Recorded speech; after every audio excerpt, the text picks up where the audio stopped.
promise I'm not being unprofessional. I am looking at our notes on my smart device here, because printing costs money. Yes, it does. All right. Race and Mail campaign coming to you soon. All right. That'll sell itself. So I am Brandon Bailey. Thanks for joining us on the Bay Area, out here in YouTube land, all over the interwebs. And I am joined by a magnificent person coated in melanin with locks flowing from the crown of her head like wool, just royal with it. If you know the reference, you know the reference. I'm joined by none other than Dr. Katrina Beasley, everybody. Yes, welcome. The crowd goes wild. That was from a Spike Lee movie. I might know. Girl Six. Check it out. Promise for the culture is wonderful. We're going to get into something very, very important today. Very excited about this interview. And we're talking about getting oneself together in a lot of different ways from somebody who is together. And we'll dive into her success story momentarily. So Dr. Beasley, tell us a little bit about your professional background and how you have come to this thing of higher education. Well, great question. So I would say got introduced way back. I was in Black Achievers. So I actually was in education cluster. So that was when I first learned about education. And so we would actually go to St. Joseph Orphanage and teach lessons to students who were in foster care. So that's when I first was introduced. But then here at U of L, I've been in college preparatories. I've been in our engagement department, community engagement. I've also worked in advising. I've worked in DEI and like our diversity and inclusion department, and now I'm over our well-being department. So I've kind of transitioned in different ways. So it gave me kind of a full view. And student well-being is primarily a holistic approach to mind, body, spirit, helping the student from academic needs, mental, emotional, and behavioral. Yeah. So speaking of those students that you serve in this new capacity, this latest crown that you wear at U of L as the manager for student well-being, what can victory and success look like for all the students that you serve? Yes. So great question. It's individualistic. And I say that because someone who comes from a first-gen walk versus someone who comes from a high socioeconomic status family where they possibly have a job coming out of college is going to look different, right? The struggle is different, and how they navigate college is different. How they navigate resources and support looks different. And so I would definitely say victory is in itself, because a win can be small or big, right? So everyone isn't aspired to get a PhD, I guess, right? So a win for them may just be getting an undergrad or associate degree. So victory to me is based off of what a person feels success is for themselves. Yeah. Yeah. Victory to me, I might throw a little hymn in here on me. You know what I'm saying? We're gonna cut to a little hymn. You know. Yes. What exactly is wellness, and how can students get involved with wellness? Yes. So Wellness Week has been spearheaded by the counseling department. So Dr. Galati, she's the director of Counseling Center. She actually kind of foresees this whole thing. Now that we have this student well-being initiative, we're collaborating with other units. So Campus Health and Campus Rec and Wellness and Campus Health are also in partnership with Wellness Week.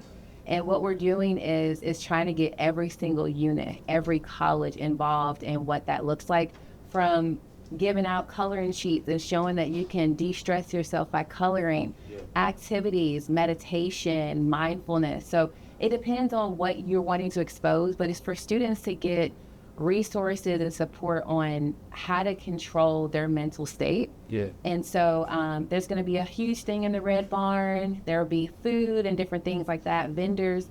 But the main thing is being able to have access to what this looked like, because some people never understood what well-being, what is wellness, right? And so it's bringing that information to the student.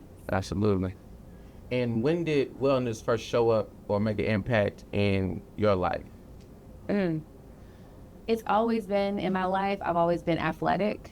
I ran track. I played basketball. I love every aspect of. I play tennis. Like everything about wellness is in me from a physicality point. From a mental and emotional point, I would say in adulthood, when I really understood that I can control how I respond in my own behavior, right? Some people say, oh, it's out of my control because they did that to me. But being able to take that and make it a choice on how you respond in moments that are trauma-based, maybe you have some adversity coming to you that you didn't even expect to happen, right? I mean, a lot of us experienced a pandemic. A lot of people went into deep crisis, depression, not having that exposure to life the way it was normally, right? And so it really cultivated, especially during my doctoral process.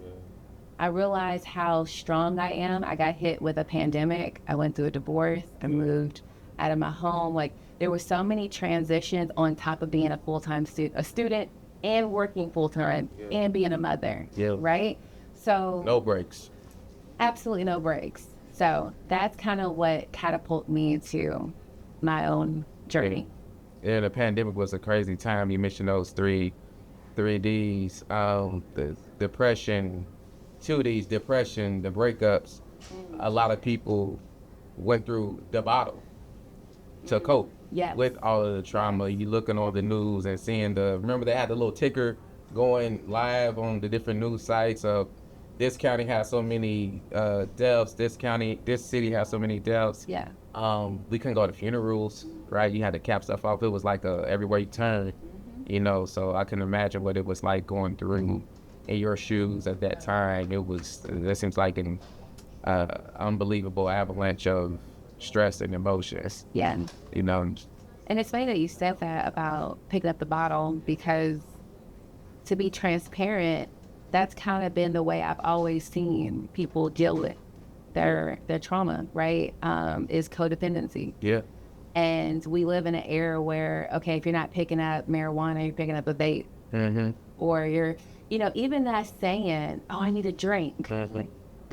You need a drink because you're what? Stressed? Because you're worried? But it's even in that phrase. For me, that's where I'm like, oh no, I need to take a walk. I need to do some meditation. I need yoga. So I've had to learn that because even in my own family, I've seen codependency in ways that to me, I'm like, I don't want my children to think that's the only way. So yeah. I should. Yeah. I would. So going back to pre-adulthood, semi-adulthood, tell us real quick where you from. So family from Louisville, but grew up in South Central LA. Yeah. And where'd you go to high school at? So I went to Dorsey High School at South Central, and then I graduated from Central High School. Yeah. 2 nationally known and respected high schools, right? So upon graduating high school, what are some futures that you dreamed about that were not realized and maybe looked a little hazy as far as the navigation to get there? Ooh, good question. Well, with me being first gen in my own immediate family, I never foresee a doctorate. Then, like, what is that? Like, I was good to have an associate's degree, get a decent job. But so in high school and even in earlier years, my parents have always been in survival mode. Good. So for me, success in navigating that professionalism was to not be in survival mode, to not want to see like, okay, I just need to make my ends meet. I wanted to be comfortable. I wanted to feel safe. I wanted my children to have a foundation. Even experiencing like being homeless and different things, sleeping out of your car and all that. I wanted stability. So for me growing up, that was the main thing, is to not feel struggle. So to be able to aspire and see that, wow, a doctorate is possible, and to open up another rim of success, that was something that I never thought and foreseen as a young adult. Yeah. If that answers your question. Absolutely. Okay. Absolutely. Diving a little bit further into that area of young adulthood as another hood, parenthood. Yes. How has your understanding or perception of parenthood evolved through the years from um, the early 20s, late teens into Dr. Katrina Elliott today? Yeah. It's evolved when I became patient with myself. I think that for me, I became a mother sophomore year at college, right? So motherhood came at a very unexpected rim of my life. I wasn't trying to have, I didn't even understand the complexity of, okay, you have a dependent now, Yeah. right? And so, and my daughters, I have two girls, they're 8 years apart, and they're in different seasons of my life. One sophomore year, trying to figure it out, and then another after my master's program, bought a house, married, all that other really great opportunities. So she came in a different aspect of my life. It's evolved because I think that now I see myself in my children. At first, it was just about me. Yeah. I got to get this. I got to eat. I got to make this paper. I got to, now I'm like, okay, how do I want to breed my children? How do I want their life to feel to where they will never understand some of the struggles I've had? And now I'm trying to balance out, because I want them to have a little bit of struggle. I want them to see, like, you got to work for things. Like, I didn't get this PhD. It wasn't handed to me. Not at all. Far from it. No, and so I'm from the hazing process where it's a little bit easier now. I feel like they're making things a little bit easier, but it was definitely earned. And I'm like, no, I had to do this to get here. So now I'm trying to like breed them to where they see a little bit of struggle so they can work for things. Because I do feel like in our generation, especially our millennials, we're like, I'm not going to do what my parents did. I'm not going to whoop my kids. I'm not going to do all this. But I'm like, but that's what gave us a little rough, gave us our edge. Yeah. So I'm balancing out that now to where I'm taking those hovering capacities about myself because I'm like, I got it type of person. I got it. Now I'm like, no, I'm going to let my 10-year-old, I'm going to let her navigate and figure that out on her own. Because she might hurt herself, she might bump, and it might scrape a little bit, but I'm like, that's what I had to get to where I'm at right now. It reminds me of the beautiful moment that they illustrated in the movie Ray in Jamie Foxx now, and when they showed the moment when he's a small boy, shut cropping times, and his mom was like, I'm gonna teach you something one time, and after that, you're on your own, because the world's cold, you gotta figure it out. Yeah. And he had that moment, and of course he goes on to become Ray. So maybe you have a couple Rays. Oh man, absolutely. Like my dad, and I'm very blessed. Shout out to my dad, Melvin. He was a person that really was like, figure it out. Mm-hmm. I could just go to him and be like, Daddy, can I borrow $20? He's like, no, go get a job. Yeah. What is that? Yeah. What do you mean? I can't just, and that's something that I'm instilling in my children because we are creating a generation of very needy, codependent people. Well, and at the end of the day, I'm like, look, I had to go out here and work for everything. So having that also gives you a sense of pride in yourself to where, like, regardless of anybody helping you saying yes or no to you, I'm not dependent on their yes because I know I'm going to go either way. Yeah. Yeah. Yeah. That's true. So I got to read this one because I don't want to butcher your words. In your dissertation title, Academic Achievement and Degree Attainment Among College Students with Children, you say, every day as a student parent, I had to reaffirm to myself the reasons to keep pressing and to never give up on my academic goals for the betterment of not only myself, but also for my children's future.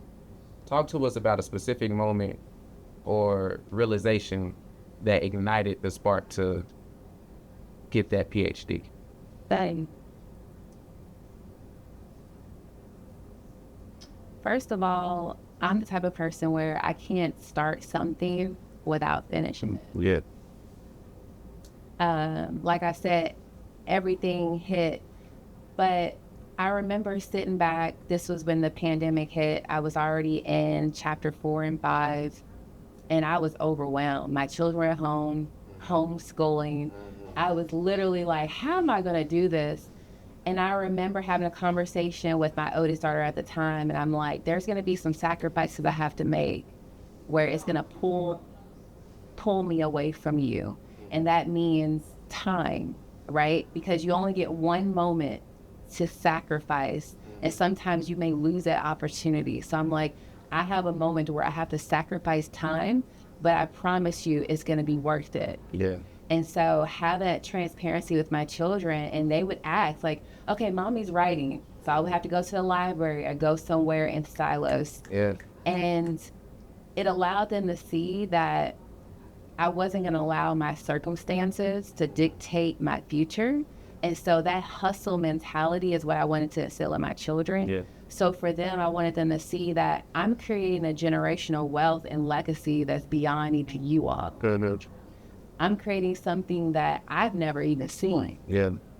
So imagine going down a tunnel without a flashlight. I'm over here like talking about Ray Charles. I'm blind for real, and I'm really trying to navigate this without having a compass. Yeah.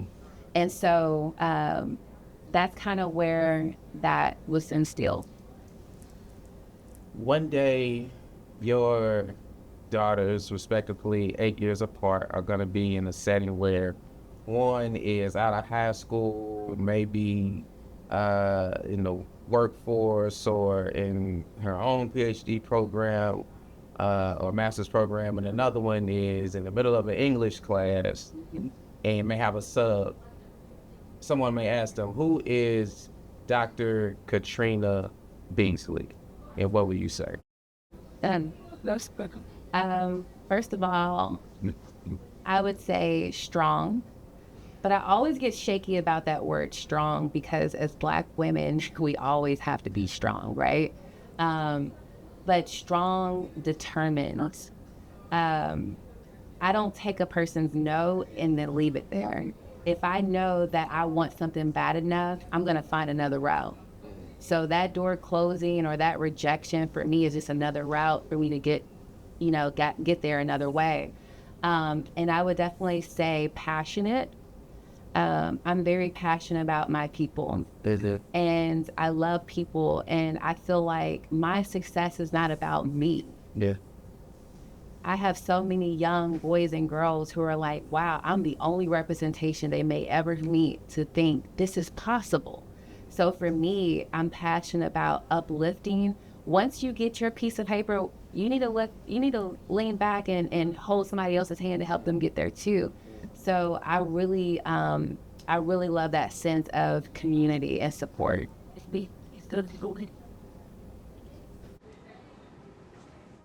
I'm going to. All right, I'm going to. Look it up. What would you say to your 21-year-old self? You are enough. You are enough just the way you are. Your hair is beautiful. Your skin, God made you perfectly who you're supposed to be. And walk into the room confident. Do not allow someone's rejection or pain within themselves, because a lot of people like to project onto you. And in my younger years, I allowed that to affect me. And I'm like, hey, their issue has nothing to do with me.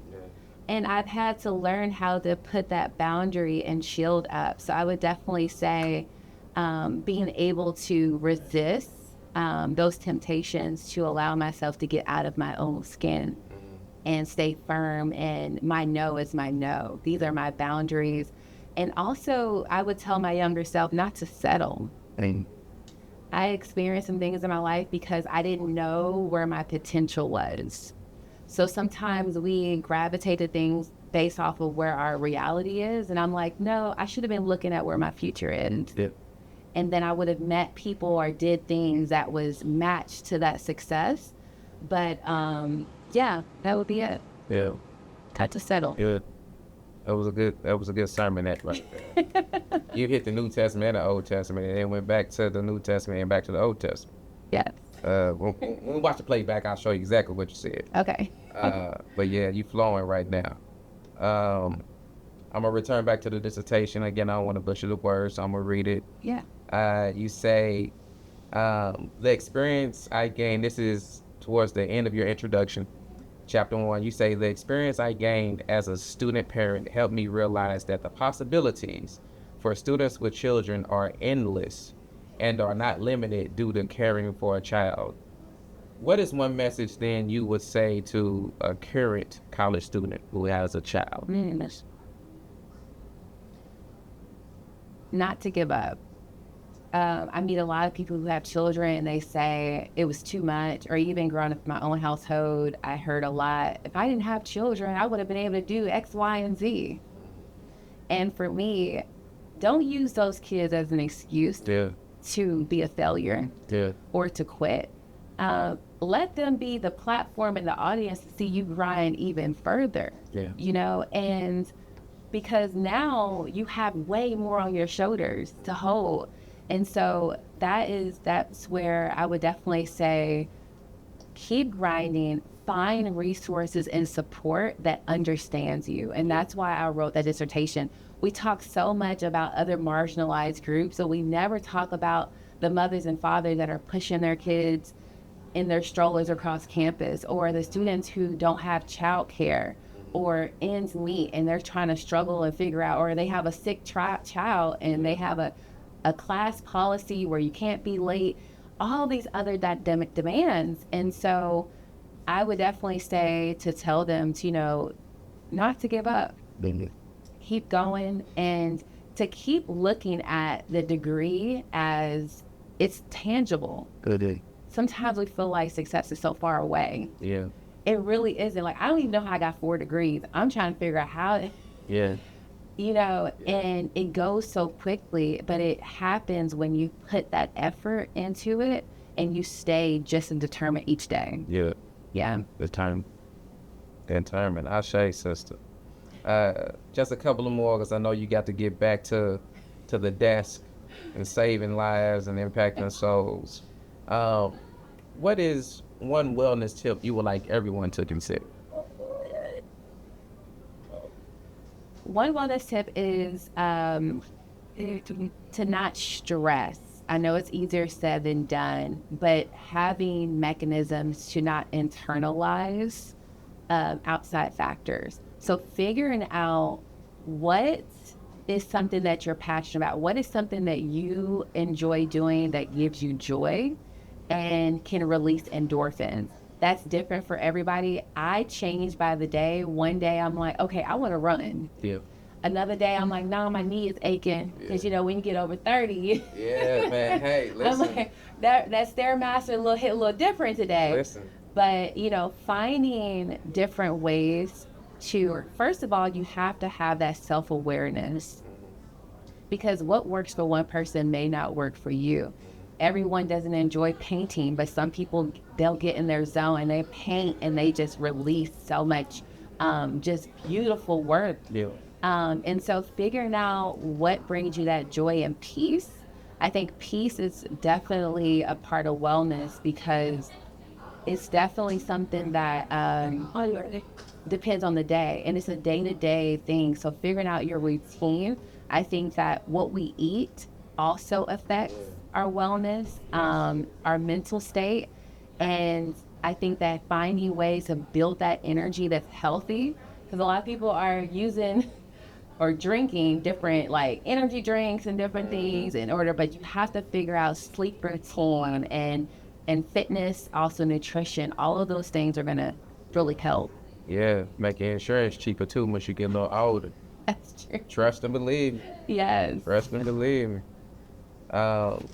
So I see we got this lock situation in common. Yeah. Talk to us about your go-to maintenance for these beautiful locks you got. Thank you. You know, So shout out to my lock kings and queens. I had embarked on this life journey back in 2019, which was right before the pandemic, which is crazy. Yeah, that's great. That I made this transition before all that happened. But my maintenance is definitely about hydration. Okay. Especially with I have sister locks, so it's a little bit different. And they're so small, so your retights, staying on that routine, it's huge. Yeah.